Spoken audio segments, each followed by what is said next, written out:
Sebenarnya saham itu apa sih? Coba deh, lupakan dulu grafik-grafik rumit yang bikin pusing. Beberapa menit ke depan kita bakal mundur jauh ke abad 17 buat ngertiin asal-usul sebuah ide yang sekarang ya ada di genggaman tangan Anda. Yuk kita mulai. Pernah kepikiran nggak sih waktu kita lagi asik ngeklik tombol buy di aplikasi trading, kita itu sebenarnya lagi ngelanjutin sebuah kisah yang umurnya udah ratusan tahun. Yup, di balik satu klik simple itu ada sejarah panjang 400 tahun yang benar-benar mengubah dunia. Jadi, kisah apa sih sebenarnya? Dan gimana ceritanya sebuah ide dari zaman bahela bisa nentuin nasib portofolio kita hari ini? Yuk kita bedah bareng-bareng asal-usul saham yang mungkin sekarang lagi ada di akun kamu. Oke, kita mundur jauh banget nih ke abad ke-17. Coba bayangin dunia yang lagi tergila-gila sama rempah-rempah. Bangsa-bangsa Eropa, terutama Belanda, itu rela mempertaruhkan apa aja buat bisa berlayar ke timur. Tapi, ada satu masalah besar yang hampir bikin semua impian ini jadi mustahil. Perjalanan ini tuh bukan sekedar bisnis biasa. Ini pertaruhan hidup dan mati. Biayanya luar biasa mahal. Bikin kapal, bayar kru, beli perbekalan, semuanya butuh modal gede. Risikonya juga nggak main-main, badai di tengah laut, serangan bajak laut, sampai wabah penyakit di kapal. Bayangin kamu jadi pedagang yang naruh semua hartamu di satu kapal. Kalau kapal itu nggak balik, kamu bukan cuma rugi, kamu bangkrut total, habis. Nah, justru dari situasi yang genting inilah lahir sebuah ide yang jenius banget. Sebuah solusi yang nggak cuma nyelamatin para pedagang, tapi juga jadi cikal bakal dari seluruh sistem keuangan modern yang kita kenal sekarang. Momen kuncinya ada di tahun 1602. Waktu itu, pemerintah Belanda ngebentuk Verenigde Oost-Indische Compagnie atau yang kita kenal sebagai VOC. Tapi yang mereka lakuin setelahnya, nah itu yang bener-bener revolusioner. Untuk pertama kalinya dalam sejarah, VOC ngadain yang namanya public offering. Jadi mereka nggak lagi nyari satu investor super kaya.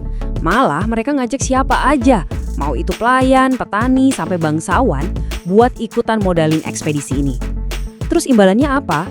Selembar kertas yang jadi bukti kepemilikan sebagian kecil dari perusahaan. Dan ya, kertas inilah cikal bakal saham modern. Tujuannya tuh simple tapi brilian, bagi-bagi resiko. Logikanya gini, kalau ada satu kapal yang tenggelam, kerugiannya ditanggung rame-rame sama ribuan orang. Jadi dampaknya kecil buat masing-masing. Tapi, kalau kapalnya berhasil pulang bawa rempah-rempah yang harganya selangit, keuntungannya juga dibagi ke semua orang. Cerdas? Tapi ya gitu, namanya juga inovasi. Satu solusi seringkali nimbulin masalah baru. Setelah ribuan orang megang sertifikat saham VOC ini, muncul satu pertanyaan penting. Coba bayangin kamu jadi investornya. Duit udah kamu masukin, tapi kapalnya baru balik mungkin 2 tahun lagi. Lah, kalau di tengah jalan kamu tiba-tiba butuh uang tunai gimana? Masa harus nunggu selama itu? Terus mau diapain ini secari kertas? Jawabannya lahir di tahun yang sama, Bursa Efek Amsterdam. Inilah pasar pertama di dunia yang khusus buat jual beli saham-saham tadi. Tiba-tiba sertifikat yang kamu pegang itu jadi punya nilai cair, kamu bisa jual kapan aja. Nah, disinilah harga saham mulai naik turun gila-gilaan cuma berdasarkan rumor. Ada kabar baik soal panen cengkeh, harga langsung meroket. Ada gosip soal bajak laut, harga bisa langsung anjlok. Dan yang paling seru nih, jangan bayangin lantai bursa yang megah kayak di film-film ya. Perdagangan saham pertama di dunia itu terjadi di tempat yang jauh lebih sederhana, di atas jembatan kayu di Amsterdam. Disitulah para pedagang ngumpul teriak-teriakan buat nentuin harga. Kebayangkan ramainya? Oke, sekarang kita fast forward 400 tahun ke masa kita. Gimana ceritanya sertifikat kertas dari zaman dulu itu bisa berubah jadi deretan angka di layar HP kita? Evolusinya benar-benar luar biasa. Coba deh lihat bedanya.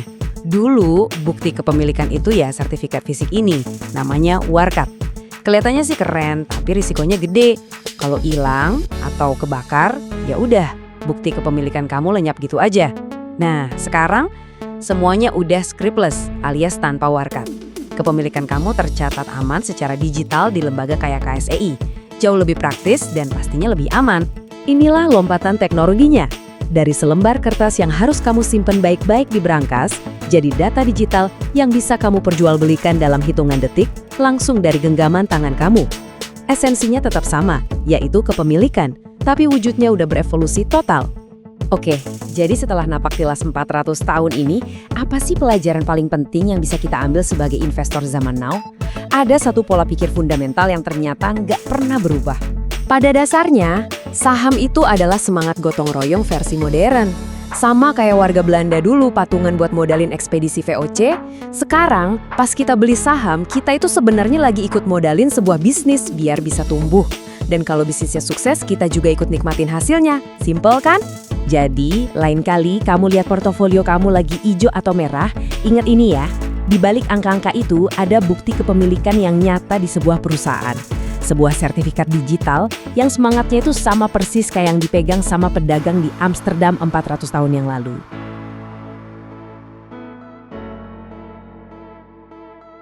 Kenapa sih sebuah perusahaan yang udah untung gede, sukses, malah mau go public dan ibaratnya bagi-bagi kepemilikan? Yuk kita bedah logikanya bareng-bareng.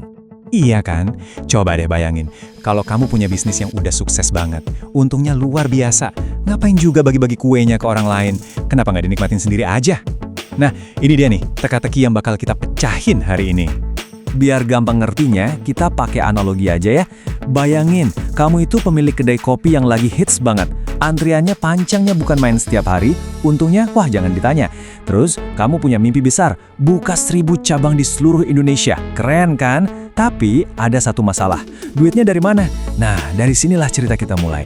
Nah, buat ngejar mimpi 1000 cabang tadi, ada satu jalan yang super menarik, yaitu jadi perusahaan publik. Ternyata, di balik keputusan buat bagi-bagi kepemilikan ini, ada hadiah yang gede banget menanti. Oke, sebelum lanjut, kita samain dulu ya pemahamannya. Apaan sih IPO itu?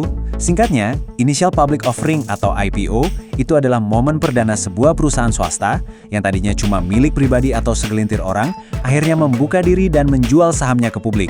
Ke siapa aja, termasuk kita-kita ini, lewat bursa efek. Terus, kenapa mereka mau repot-repot ngelakuin ini? Jawabannya satu kata, modal. Bukan modal biasa, tapi akses ke modal yang jumlahnya, wow, masif banget. Ini adalah suntikan dana segar buat ngejar mimpi-mimpi besar mereka. Nah ini beda banget loh sama minjem ke bank. Kalau pinjem duit bank ya harus dibalikin, plus bunganya, plus cicilannya tiap bulan. Berat kan? Tapi modal dari IPO, ini nih yang keren. Duitnya nggak perlu dibalikin. Sebagai gantinya, para investor yang beli saham itu jadi ikut menikmati untung di masa depan. Entah itu dari dividen atau dari naiknya harga saham. Jadi ini modal segar tanpa pusing mikirin utang. Terus modal segede itu buat apa aja? Wah, kemungkinannya banyak banget. Balik lagi ke cerita kedai kopi kita tadi. Duit itu bisa dipakai buat buka ratusan cabang baru sekaligus. Atau buat bikin pabrik yang canggih banget, ekspansi ke luar negeri, atau bahkan buat lunasin utang-utang lama. Jadi perusahaannya bisa lari lebih kencang tanpa beban. Tapi ternyata bukan cuma soal duit loh. Ada juga keuntungan lain yang nggak kelihatan. Kalau sebuah perusahaan punya embel-embel TBK di belakang namanya, itu kayak dapat cap jempol. Dianggap lebih profesional, lebih bisa dipercaya. Kenapa? Soalnya mereka itu diawasin ketat sama otoritas jasa keuangan dan wajib buka-bukaan soal laporan keuangan. Jadi ini semacam jaminan kualitas. Oke, kedengerannya kayak mimpi yang jadi nyata ya. Dapat modal gede, reputasi naik. Tapi tunggu dulu. Seperti kata pepatah, nggak ada makan siang gratis. Semua keuntungan tadi itu ada harganya. Ada sesuatu yang harus dibayar sama pemilik aslinya. Yuk, sekarang kita lihat sisi lainnya dari koin ini. Dan harga yang harus dibayar ini ada dua. Yang paling utama. Yang pertama, dan ini yang paling kelihatan, adalah soal kendali. Coba bayangin, sebelum IPO, si pendiri ini ibaratnya raja di kerajaannya sendiri. Dia punya kendali 100%. Semua keputusan di tangan dia. Setiap rupiah untung, ya masuk kantong dia. Full control. Nah, begitu IPO, dia kan jual sebagian kerajaannya itu ke publik. Kepemilikannya jadi terdilusi.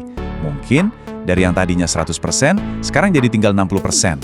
Dia bukan lagi satu-satunya pemilik. Tapi, nah ini kuncinya. Meskipun porsi kepemilikannya lebih kecil, nilai perusahaannya sekarang jadi jauh lebih besar. Jadi bisa aja potongan kue 60% yang dia punya sekarang, nilainya berkali-kali lipat lebih gede daripada seluruh kue 100% sebelum IPO. Masuk akal kan? Pengorbanan gede yang kedua, privasi. Udah nggak ada lagi yang namanya privasi. Kalau tadinya pas masih jadi perusahaan tertutup, semua rahasia dapur, kayak untungnya berapa, gaji bosnya berapa, bisa disimpan rapat-rapat. Tapi begitu jadi perusahaan TBK, semua harus dibuka ke publik. Tiap 3 bulan sekali, wajib laporan. Udah nggak ada lagi rahasia-rahasiaan. Oke, jadi gimana sih proses sebuah perusahaan bisa sampai ke titik ini? Prosesnya emang panjang dan rumit, tapi kita coba ringkas jadi beberapa langkah utama ya. Kurang lebih ada 3 langkah besar. Pertama, persiapan. Di sini perusahaan nyewa yang namanya underwriter. Anggap aja ini manajer proyek IPO-nya deh, yang ngurusin semua dokumen hukum dan bantu nentuin harga saham. Kedua, ada yang namanya book building. Ini masa-masa di mana investor kakap mulai pesan saham. Dan yang terakhir, puncaknya, listing day. Ini hari hanya. Hari pertama saham perusahaan itu resmi melantai di bursa dan bisa kita beli. Oke, kita udah bahas apa itu IPO, kenapa perusahaan mau IPO, dan apa harga yang harus dibayar. Sekarang pertanyaannya, buat kita apa pentingnya sih tahu semua ini? Jadi kalau kita tarik benang merahnya, IPO itu intinya adalah sebuah pertukaran strategis, sebuah trade-off. Para pendiri rela menukar sebagian kendali dan privasi mereka demi mendapatkan ibaratnya bahan bakar roket, modal super besar yang bisa melontarkan perusahaan mereka ke level berikutnya jauh lebih cepat dari yang bisa mereka bayangkan. Jadi, ada beberapa poin penting nih yang bisa kamu bawa pulang dari obrolan kita. 1. IPO itu cara perusahaan keren buat dapatin dana untuk mewujudkan mimpi besar mereka. 2. Para pendiri harus rela berkorban, gak ada yang gratis. 3. Ini yang seru. Artinya, siapapun termasuk kamu bisa lo jadi salah satu pemilik perusahaan-perusahaan raksasa itu. Dan yang terakhir, sekarang tiap kali kamu lihat nama perusahaan ada TBK-nya, kamu tahu, di balik 3 huruf itu ada cerita besar. Jadi, saya mau tinggalin kamu dengan satu pertanyaan. Lain kali kamu ngopi di gerai kopi terkenal atau pakai aplikasi di HP kamu yang perusahaannya ada tulisan TBK di belakangnya, coba deh berhenti sejenak. Cerita ambisi, pertumbuhan, dan pengorbanan apa yang sekarang kamu lihat di baliknya.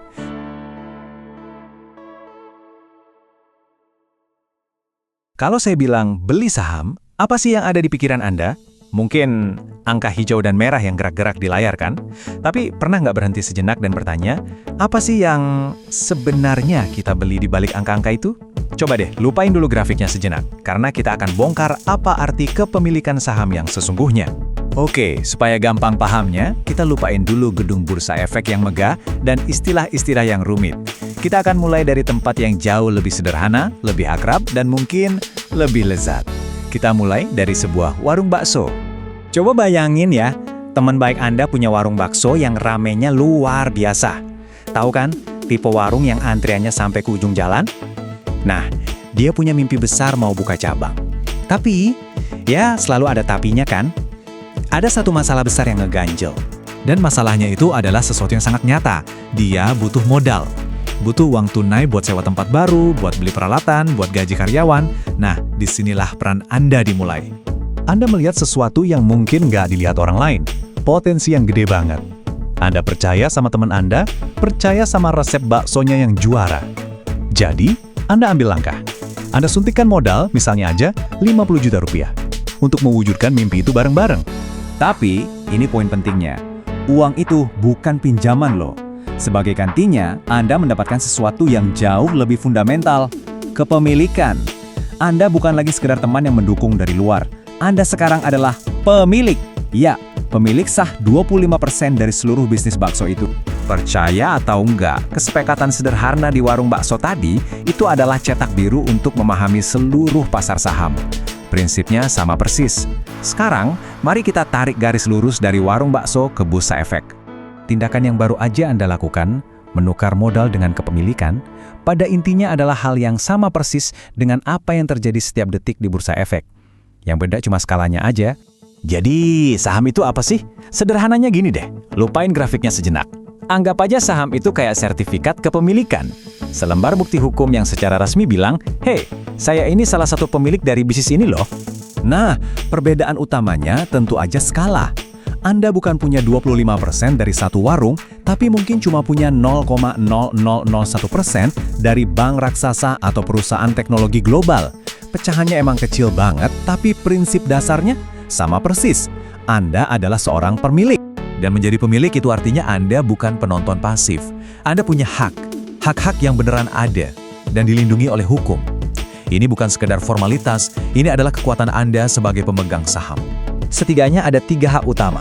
Pertama, hak atas dividen. Kalau bisnisnya untung, Anda kecipratan untungnya, sama persis kayak bagi hasil dari warung bakso. Kedua, hak suara. Untuk keputusan-keputusan besar, misalnya mau ganti menu bakso, suara Anda itu ikut didengar dalam rapat umum pemegang saham. Ketiga, hak klaim aset. Kalau amit-amit ya, bisnisnya bangkrut, Anda berhak atas sisa aset setelah semua utang lunas. Prinsipnya sama kan? Saat Anda benar-benar paham bahwa Anda adalah seorang pemilik, cara pandang Anda akan berubah total. Ini mengubah cara Anda melihat pasar, dan ini adalah garis pemisah yang sangat jelas antara dua pola pikir seorang investor dan seorang spekulan. Dan disinilah bedanya. Seorang investor itu mikirnya kayak pemilik warung bakso. Kualitas baksonya bagus nggak? Manajemennya jujur nggak? Prospek bisnisnya cerah nggak? Sebaliknya, seorang spekulan, dia nggak peduli soal bisnisnya. Dia cuma bertaruh pada angka di layar, mirip penjudi yang nebak-nebak kartu berikutnya. Pola pikir yang sangat berbeda, dan tentu saja jauh lebih beresiko. Jadi kalau ada satu ide utama yang perlu kita pegang erat-erat dari semua ini, mari kita kristalkan sekarang. Poin kuncinya bisa dirangkum kayak gini. Saat Anda membeli saham, Anda itu nggak cuma membeli kode di layar, Anda membeli sepotong kecil dari pabriknya, secuil dari mereknya, sebagian dari mesin-mesinnya, bahkan ikut memiliki resep rahasia yang dimiliki perusahaan itu. Anda membeli bisnis nyata yang dibangun oleh kerja keras ribuan orang. Jadi saya mau tinggalkan Anda dengan satu pertanyaan. Lain kali Anda melihat grafik harga saham, apa yang akan Anda lihat? Cuma sekedar angka acak di layar atau sebuah bisnis yang nyata dengan produknya, karyawannya, dan masa depannya yang sebagiannya adalah milik Anda? Percaya deh, pola pikir itu akan menentukan segalanya.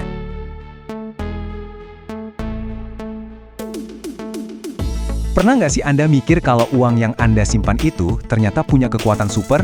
Beneran loh, kita nggak cuma ngomongin uang receh, tapi juga tabungan Anda. Dalam beberapa menit ke depan, kita bakal bongkar gimana uang Anda itu yang kelihatannya biasa aja, ternyata bisa jadi tenaga buat bangun jalan tol, kota-kota baru, bahkan masa depan bangsa kita. Penasaran? Yuk kita mulai.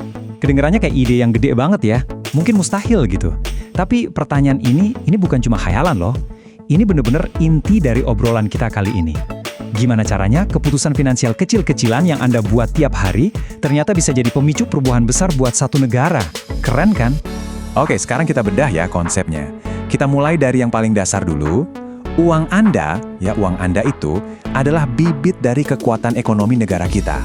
Coba deh bayangin, di seluruh Indonesia ada triliunan rupiah yang cuma diam aja. Ada yang di rekening bank, di celengan, bahkan mungkin ada yang masih nyimpan di bawah kasur. Aman sih emang, tapi uang ini tidur. Dia nggak kerja, nggak berkembang. Padahal nih, kalau aja uang ini dibangunin, dana segede ini bisa jadi bahan bakar utama buat pembangunan negara. Nah, pertanyaannya sekarang, gimana caranya kita bangunin uang yang lagi tidur ini? Terus, gimana cara nyambunginnya ke proyek-proyek yang lagi butuh banget dana? Jawabannya ada di sebuah sistem finansial yang keren banget. Kita sebut aja jembatan modal raksasa. Dan jembatan itu adalah pasar saham. Eits, tunggu dulu. Coba deh lupain gambaran rumit yang sering kita lihat di film-film. Intinya tuh sederhana banget. Pasar saham itu kayak sebuah mesin. Mesin yang menyedot uang-uang yang lagi tidur dari masyarakat, terus diubah jadi modal yang produktif. Nah, modal inilah yang dipakai perusahaan buat inovasi, buat ekspansi, buat membangun. Dan kita ini ngomongin dana yang nggak main-main loh. Coba bayangin, mau bangun kereta cepat atau jaringan 5G se-Indonesia. Proyek kayak gitu butuhnya triliunan rupiah. Kalau cuma ngandelin pinjaman bank, wah bisa lama banget. Nah, pasar saham ini ibarat jalan pintasnya. Dia bisa ngumpulin dana raksasa itu dari jutaan orang sekaligus. Cepat dan efisien. Oke, yuk kita lihat alurnya. Gampang kok. Pertama, uang dari kita semua, dari masyarakat, dikumpulin. Kedua, uang itu kita pakai buat beli saham, jadi masuk deh ke pasar. Ketiga, perusahaan-perusahaan itu dapat dana segar sebagai modal kerja mereka. Dan terakhir yang paling penting, modal itu mereka pakai buat ekspansi, yang akhirnya menciptakan lapangan kerja baru dan pembangunan. Ini siklus yang produktif banget, dan terus muter. Oke, sekarang kita udah ngerti ya gimana uangnya ngalir. Tapi dampak nyatanya apa sih? Nah, sekarang yuk kita lihat gimana aliran modal ini bisa menciptakan efek domino yang dampaknya kerasa banget di kehidupan kita sehari-hari. Jadi setiganya ada 3 dampak utama dari efek domino ini, dan tiga-tiganya ini jadi alasan kuat kenapa partisipasi Anda di pasar modal itu penting banget buat negara. Kita bahas satu-satu ya. Yang pertama, dan ini yang paling gampang kita lihat, adalah penciptaan lapangan kerja. Coba pikirin, pas sebuah perusahaan dapat modal, mereka bisa bangun pabrik baru, buka cabang toko baru, atau bikin proyek baru. Nah, semua itu kan butuh orang kan? Butuh insinyur, kasir, pekerja pabrik, manajer. Akhirnya, ribuan orang bisa dapat pekerjaan. Selanjutnya, gimana uang ini balik lagi ke kita? Ke masyarakat. Lewat pajak. Ada 2 jalur nih. Pertama, perusahaan yang untung pasti bayar pajak ke negara. Kedua, setiap kali kita jual saham dan dapat untung atau terima dividen, kita juga ikut bayar pajak. Nah, semua pajak yang kekumpul ini masuknya ke kas negara. Uangnya dipakai buat apa? Ya buat bangun sekolah, rumah sakit, jalanan, dan fasilitas umum yang kita semua pakai. Dan yang ketiga, ini nih yang menurut saya paling keren, pemerataan kemakmuran. Coba bayangin, dulu yang bisa nikmatin untung dari perusahaan-perusahaan raksasa itu kan cuma pemiliknya aja. Tapi sekarang, gara-gara ada pasar saham, siapapun, mau itu mahasiswa, guru, karyawan, kita semua bisa ikut nyicipin kuenya. Kita bisa punya sebagian kecil dari perusahaan terbesar di Indonesia dan ikut merasakan pertumbuhannya. Oke, kita udah lihat ya gimana mesin ekonomi ini bekerja, tapi gimana cara kita tahu mesin ini lagi sehat atau lagi sakit? Nah, kita butuh semacam indikator, semacam detak jantung buat ekonomi kita. Indikator itu namanya IHSG, atau Indeks Harga Saham Gabungan. Duh, namanya emang agak ribet ya. Tapi gini aja, anggap IHSG itu kayak nilai rapor gabungan buat semua perusahaan gede di Indonesia. Cuma dari satu angka ini, kita bisa langsung tahu ekonomi kita ini lagi bagus-bagusnya atau justru lagi ada masalah.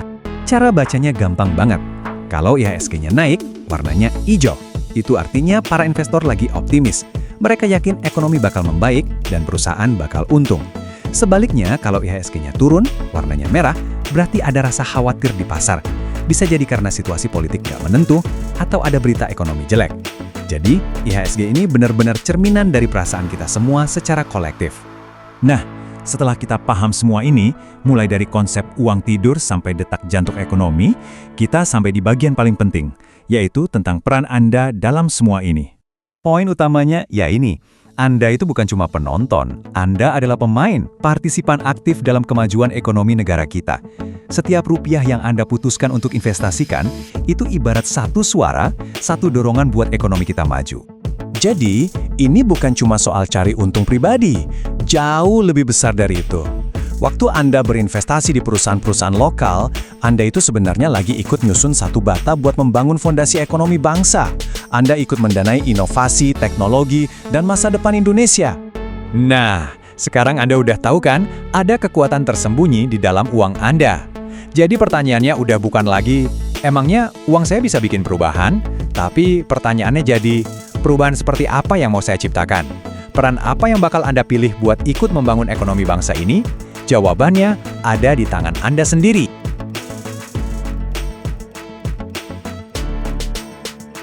Pernah kepikiran nggak sih, pas kita lagi asik transaksi saham, apa ya yang sebenarnya terjadi di balik layar? Nah, hari ini kita bakal bongkar semua proses yang kelihatannya rumit itu satu persatu. Yuk, kita mulai petualangannya. Oke, kita mulai dari pertanyaan ini ya. Waktu Anda pencet tombol beli di aplikasi trading, uang Anda itu sebetulnya lari kemana sih? Dan Anda itu beli sahamnya dari siapa? Percaya deh, jawabannya lebih seru dari yang Anda kira, dan kita akan ungkap semuanya sekarang juga. Pertama-tama, kita harus mundur dulu ke titik nol, ke tempat di mana saham itu pertama kali dilahirkan. Anggap aja ini kayak kita beli produk yang paling baru, masih segel, langsung dari pabriknya. Nah, selamat datang di pasar perdana. Betul banget, ini adalah momen gede buat sebuah perusahaan waktu mereka melakukan yang namanya Initial Public Offering atau IPO. Ini adalah saat di mana mereka untuk pertama kalinya menawarkan sebagian kepemilikan bisnisnya ke kita semua, para investor. Ini semacam debut akbar mereka di panggung bursa saham. Nah, ini nih bagian yang paling keren. Waktu Anda beli saham di pasar perdana, uang Anda itu nggak pindah ke kantong investor lain. Uangnya itu langsung masuk ke kas perusahaan. Buat apa? Ya buat modal ekspansi, riset, atau bayar utang. Secara harfiah, Anda itu lagi ikut modalin perusahaan itu biar makin gede. Ada satu aturan main yang penting di sini. Nggak ada tawar-menawar. Harga sahamnya itu sudah ditetapkan dari awal oleh perusahaan. Jadi, nggak peduli siapapun Anda, selama periode penawaran IPO, semua orang beli di harga yang sama persis. Adil kan? Oke, jadi sahamnya udah lahir dan laku di pasar perdana. Terus, habis itu gimana? Nah, disinilah panggung utamanya dimulai. Pasar sekunder. Kalau pasar perdana itu ibarat toko resmi produk baru, pasar sekunder ini kayak marketplace raksasa yang super rame, tempat para investor saling tukar-menukar barang mereka. Yap, ini dia arena main kita sehari-hari. Setiap kali Anda buka aplikasi trading, lihatin grafik harga saham yang naik turun, nah Anda itu lagi nonton denyut nadinya pasar sekunder. Di sini Anda udah nggak beli dari perusahaan lagi, tapi dari investor lain yang kebetulan mau jual sahamnya. Nah, ini bedanya krusial banget loh. Misalnya Anda beli saham ABC dari saya seharga Rp1.000. Ya, uang Rp1.000 itu masuknya ke rekening saya, bukan ke kas perusahaan ABC. Kenapa? Soalnya perusahaan kan udah dapat modalnya waktu IPO di pasar perdana. Sekarang transaksinya murni antara saya dan Anda. Dan inilah yang bikin pasar saham jadi seru dan dinamis. Beda sama harga tetap di pasar perdana, di sini harga sepenuhnya diatur sama hukum permintaan dan penawaran.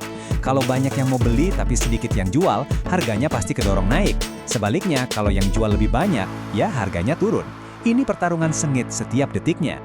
Oke, biar makin nempel, yuk kita bandingin langsung. Di pasar perdana, uangnya buat perusahaan, harganya tetap, dan transaksinya cuma sekali. Di pasar sekunder, uangnya pindah antar investor, harga naik turun terus, dan transaksinya bisa kapan aja. Kelihatan kan bedanya? Dua dunia yang berbeda. Baik, kita udah ngerti ada dua jenis pasar. Tapi pertanyaannya sekarang, gimana caranya kita sebagai investor biasa bisa masuk dan ikut transaksi di sana? Jawabannya, kita butuh sebuah jembatan yang super penting. Ini fakta penting nih.